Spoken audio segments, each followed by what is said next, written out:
Hey everyone, this is Reed here, and you're watching MOI. If you're new here, stick around. I'm going to cover all sorts of topics. My videos range from preparedness, survivalism, starting fires, bushcrafting things, to solar power, wiring and setting up solar electric systems, plumbing, and other construction.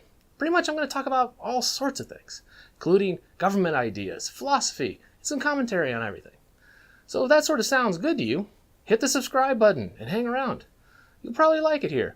Just realize I'm going to talk about all sorts of stuff. It's a channel not dedicated to one specific thing, but to everything.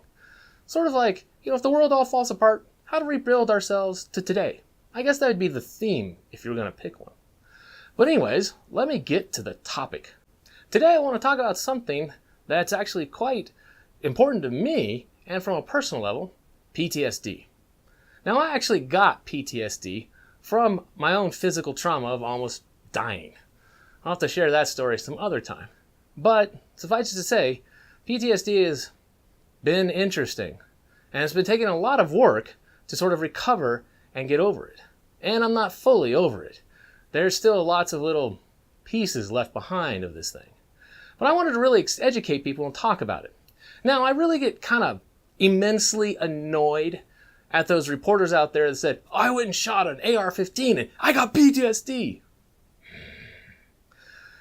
Those people irk me so unbelievably bad because they have no idea what in the hell they're talking about.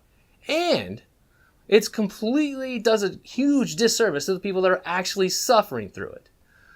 And, immensely annoying, immensely aggravating at the same time when you see someone just spat off PTSD and they have no idea what in the hell it is.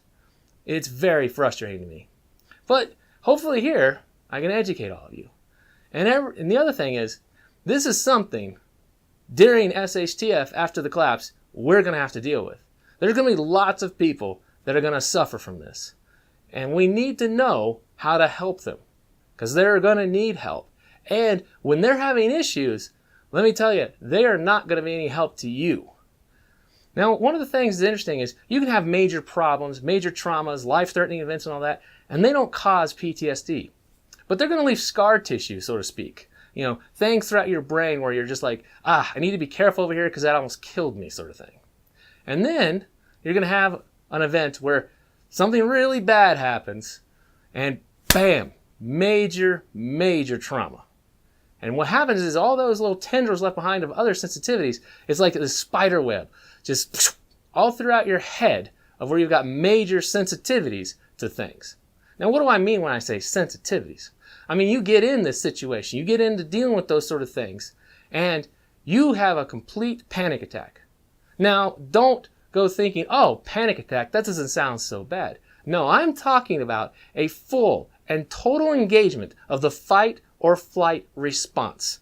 Not a little bit, I mean complete. The massive and total adrenaline dump where you start shaking uncontrollably, sweating profusely, your fine motor skills are gone.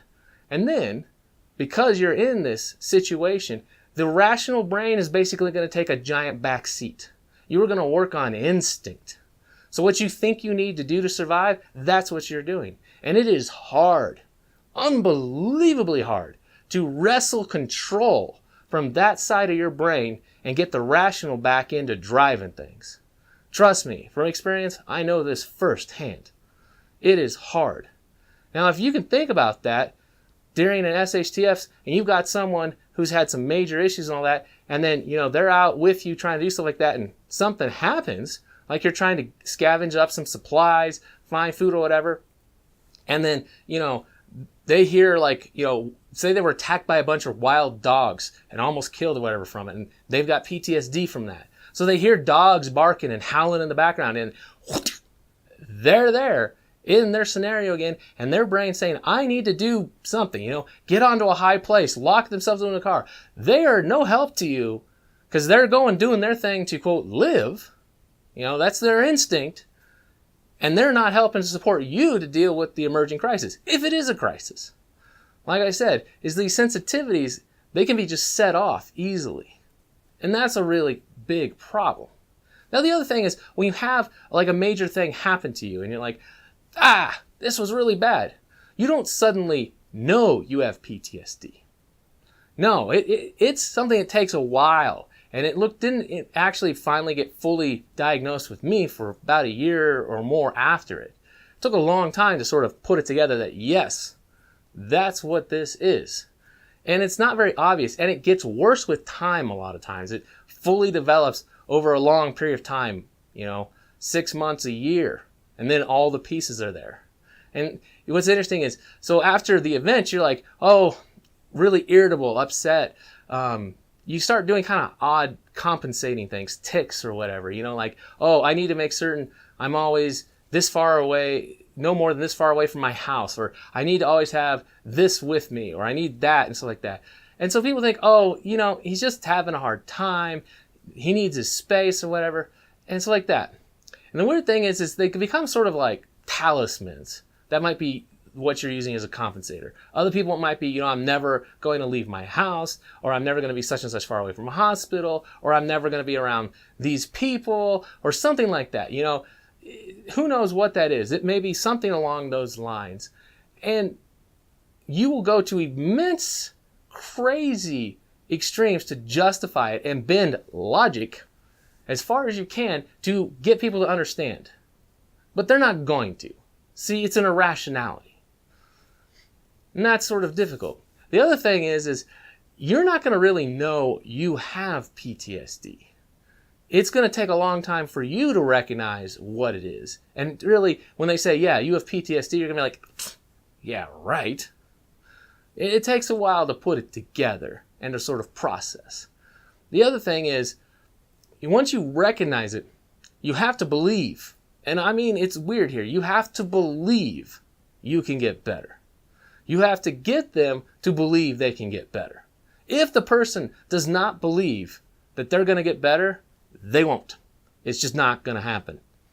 They're trapped in their own little prison, and that's it. You can't do much for them, because it's like you lead a horse to water. You can't force them to drink. And it's the same thing here. Is you have to believe and want to get better.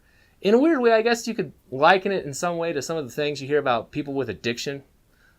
I wonder if any of that sort of translates, but I don't know. I'm not a psychologist. Anyways, point is once you believe you can get better, you can start addressing it. Now, in my case, a lot of the ways to get better involved what they call avoidance therapy.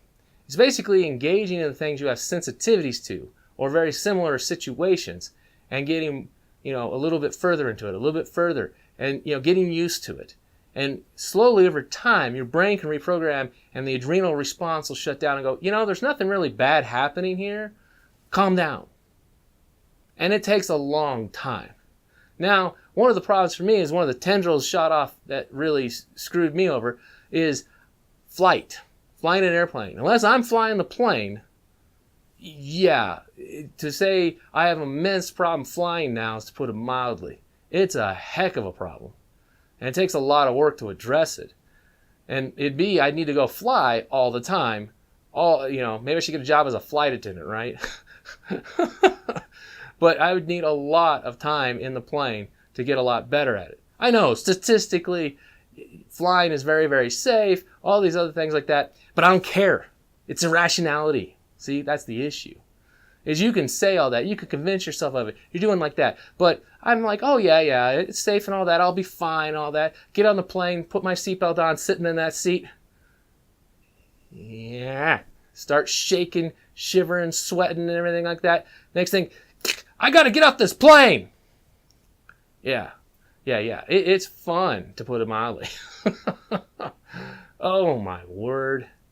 But this is something we're going to have to deal with and be able to help people. A lot of it's going to be able to work on avoidance therapy, get them to talk it out. For some reason, talk really works for some people, and all sorts of other things. What you don't want is for them to develop, self-medicating behaviors, getting themselves stupefied drunk, or, taking drugs or doing something like that. Thankfully for me, I am an immense avoidance of all those type of things anyways. Never even crossed my mind. Other people, it really crosses their mind. And then, of course, there's the other extreme, people committing suicide. It's a big danger because they don't know how to treat themselves. They don't know how to get better. They think there's no way out, and they're trapped in this ugly feedback cycle loop of it's getting worse. They get worse, gets, spiral all the way down into the bottom, and then they're looking for a way out. And it's horrible. It's because it's really hard because these people don't see it, and you can try to talk to them and all this other stuff, and it takes so much effort to even crack the door for them, to get them to move out. I know it took a lot of work for me to crack my own door to realize you're going to get better. Now, I was never on the suicidal train. I had a lot of weird tics, I'll put it that way, a lot of weird issues. The other problem I had was got very irritable. Things could really set me off where I was like in your face yelling at you sort of thing. Not really good because I try to be, calm and patient kind of guy as much as I can be. But PTSD was a major, major problem for shortening my ability to deal with stressors. And that's the other thing. It really, really alters your ability to deal with stress. And SHTF is not exactly going to be a low stress, easy environment. Not going to be all sitting around the campfire telling stories, drinking, and just laughing and having fun. No, we got work to do. We got to put in farms. We got to get sewage going. We got to get all sorts of shelters built, get people treated, set up medical center. Tons of things to do. And the last thing you need is to be completely burdened on everyone else around you. And the problem is, that's the issue, is we're going to have to really be careful watching each other, looking like that. Now, the Army's got some books on treating PTSD they've put together because of the issues they've had with it in the battlefield. And I haven't fully read it yet, but I've got it. And as I read through it, I will make certain to update you guys and put a video up about it. Say, hey, this sounds like something good all of us should read, or not. I'll let you know. But I will dig up the title and stuff like that and put a link to it in the description so you can check it out. It might be a really good resource to deal with this sort of thing. Especially since the military's had to operate in some pretty high stress environments. So I hear. The other thing, though, that often develops, and I had a bit of this, but not to the extreme, was hypervigilance. And I mean constantly looking, watching for threats all the time. Everything's a threat. What's going on like that? I had a degree of that, but I didn't have it like way out there some people had. But I certainly had my share of it. And it takes a while to sort of just get back into standard situational awareness, knowing what's going on so you can respond, versus going nuts. Because that's what you don't want. Anyways, I think it's important to talk about this because mental health is going to be a severe problem in SHTF after the big collapse. Hopefully this video gets you thinking. I hope you start researching this.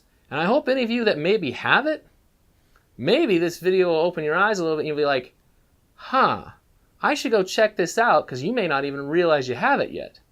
And take it from me, you can get a lot better. You're always going to be dealing with it, but you can get a ton better. Well, anyways, take care, everyone. This is Reed, out for now.